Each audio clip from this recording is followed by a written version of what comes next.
residences have also been burned down, including that of a journalist.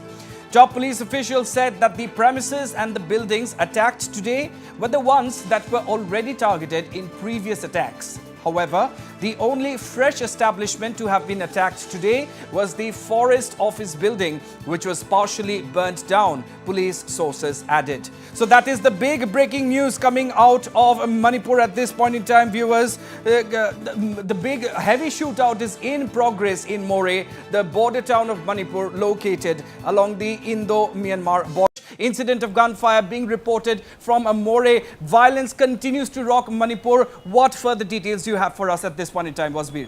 Yes, Raunak, this is very surprising that when everybody thought that the situation was easing out a bit, reports came in about heavy gunfight, heavy gun battle between heavily armed miscreants and security forces. The shootout started at 9:30 in the morning in the border town of Moreh, and Moreh is a cosmopolitan town. It is the last Indian border town on the border with Myanmar. This is in Manipur's Tenglopal district, and 9:30 in the morning there was a mob rampaged through the cosmopolitan town. They ravaged some of the shops and premises which were once earlier attacked. They were rampaging through the town, and when the security forces intervened, there were miscreants heavily armed with automatic weapons. They started firing at the security forces. Now the Assam Rifles, BSF and the Manipur police who are at the spot are engaging in this shootout with the heavily armed miscreants. The shootout is still going on, although the security forces have been able to clear the town of the mob. The mobs are cleared, but the shootout is still going on as we speak.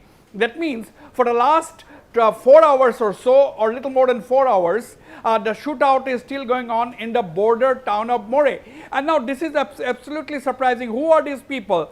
Now there are illegal migrants from Myanmar, 718 of them, that the Assam Rifles have intimated the Chandel police and the Manipur police. They have said that 718 fresh illegal migrants from Myanmar had come. The Manipur government had asked the Assam Rifles to deport them. Right. Now this is a separate development, but today the shocking development is that there was a mob rampage through the town of Moreh. Several shops were once again looted. There was looting going on. There was arsoning going on in the town, and in a fresh attack, the forest office was partially burnt. The security forces rescued the officials who were present in that office when it was attacked. So it's a very, very tense situation in Moreh, but there has been absolutely no casualties on the side of the security forces, whether it is the police or whether it is the central forces. There is absolutely no casualties, Raunak.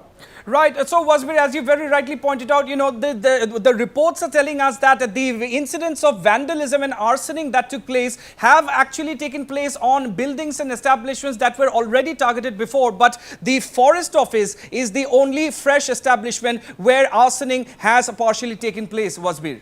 Yes, yes, you are right, absolutely. That's what we are getting reports that the forest office was attacked. It was partially burned. The security forces managed to rescue the people and stop the forest office from being totally gutted. Now the point is, why is this violence going on, and why is there a free-for-all? Who are these militants? Who are these miscreants? Obviously they are militants because we are calling them miscreants. But miscreants don't roam around with heavily armed, sophisticated automatic weapons. Right. Now, the investigation is necessary to ascertain the identity of who these militants are, who are engaging with the security forces even as we speak. Now the point is, this is a big story because big development in the sense that Moreh is the last Indian border outpost right along the border with Myanmar. It's in the now that is absolutely on the other side of Moreh is the Burmese town of Tamu that is connected with a friendship bridge, Indo-Myanmar friendship bridge, and where Indians and Myanmaris can come and go within a distance of about 10 to 15 to 20 kilometers. There is no real documents necessary, just an entry at the gate. You are allowed to go inside Tamu and come back. So this is the situation in the border town. There are a lot of Tamils in Moreh. There are a lot of Kukis. There are Meiteis. Of course, the Meiteis were attacked during the first wave of violence, and the Meiteis that fled the town of Moreh, and they are in relief camps in the Imphal Valley. Now, this is the situation. Is it a free-for-all still going on in parts of Manipur? Now that is the big question. Now why is the violence not ending in Manipur? What is the central government and the state government going to do?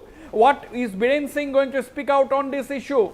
Has law and order not failed in Manipur? So these are the big questions which the government has to answer. But at this point in time, as we are reporting, where there is heavy shootout going on in the border town of Moreh, a cosmopolitan town right on the border with Myanmar. This is absolutely a very, very big and sensitive development that we are reporting at this point in time. Absolutely, a very, very big development coming in from Manipur. Our editor-in-chief, Wasbir Hussain, thank you very much for joining us and bringing us all of those latest updates.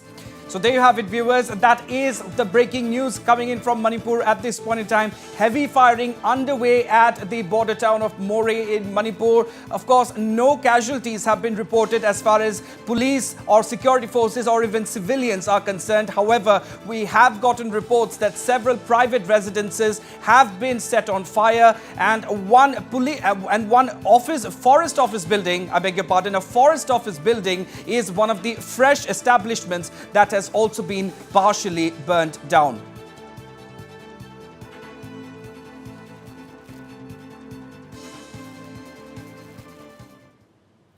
And the parliament once again today began on a stormy note, with both houses witnessing noisy scenes.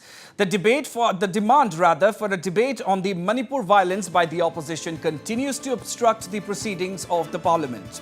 Amidst the ruckus, both the houses were adjourned twice today. However, the opposition's motion for a no-confidence vote was accepted in the Lok Sabha by Speaker Om Birla. Congress MP Gaurav Gogoi had moved the no-confidence motion on behalf of the Congress against the ruling NDA government. However, the BRS party also filed a separate no-confidence motion in the parliament today as well. The date for the no-confidence debate is yet to be announced by the Speaker.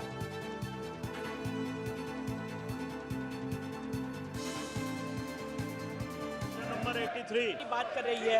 आज जो exhibition centre बना है झूठ related, जो global image में झूठ का आगे बढ़ने के लिए जो टेक्निकल टेक्सटाइल का यूज हो या उनसे जुड़ी हुई जो चीज बनती है उनके प्रमोशन के लिए। हमें पता है आंकड़े हमारे पक्ष में नहीं, लेकिन लोकतंत्र आंकड़ों की चीज सिर्फ नहीं होती है।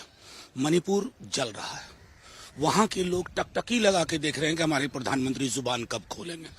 किसी भी और उपकरण से वो जुबान खोल नहीं रहे थे। उंगली की चोट पर ट्वीट करने वाले प्रधानमंत्री मणिपुर में हमारी बहनों के नग्न परेड के बाद भी चुप है।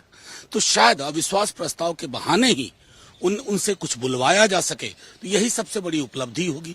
उसी की वजह से ये no confidence motion. It's not the question of numbers. It is the question of constitutional propriety of the Prime Minister of the country to attend the Parliament and to address the Parliament. It is quite unfortunate to note that the opposition is forced to move a no-confidence motion so as to have the